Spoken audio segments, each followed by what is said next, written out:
I'm standing here in front of the office of the Chesapeake Bay Foundation, which is one of the most active foundations in the DC area to fight water pollution. So we have two major problems. First is nutrients, mostly nitrogen and phosphorus. And what happens with those is when they go into our water systems, they make things grow. Nutrients make things grow. So the more nutrients we put into the water, the more things grow. And what usually grows is algae.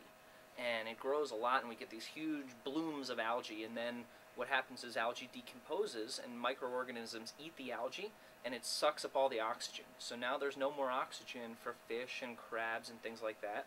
So that's nutrients, and that's a huge problem. And our other big problem is sediment.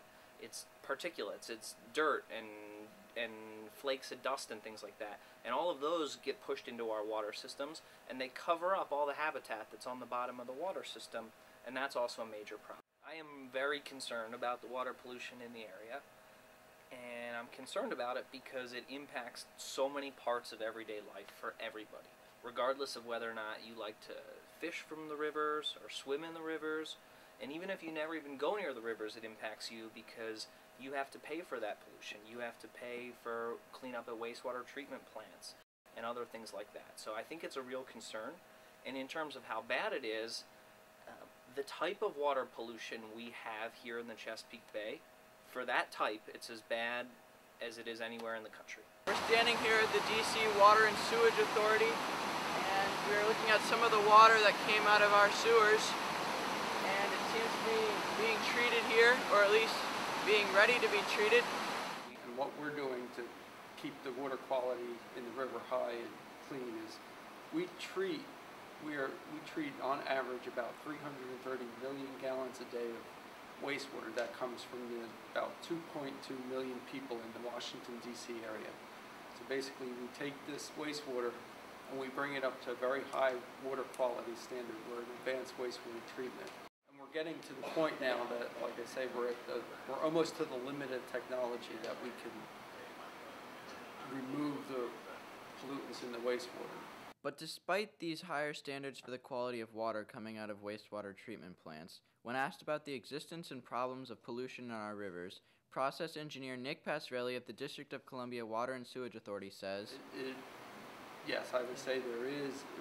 What is the cause of that is many different issues of, could be runoff, stormwater runoff, agricultural runoff, storm sewer overflows, combined sewer overflows. And I know WAS is embarking on another program out in the collection system to address the combined sewer overflows within the District of Columbia. So that's what they call the long-term control plan, where they're in the process of building basically large storage tunnels. These are going to be metro-sized tunnels, miles of these tunnels that will run from this plant up into the city and under the city. And what those will do is during high rain events, the older parts of the city have what is called a combined sewer. So basically there isn't a separate storm sewer and a sanitary sewer. There's just one pipe. So all the street drains and your house drain go into the same pipe in 1/3 of the district. When it rains very hard, those pipes become overloaded and can't handle the flow, and part of that flow is diverted to the river during rain events. this new sewer system would prevent untreated wastewater from going directly into our rivers, making our rivers a cleaner, safer, more environmentally safe place.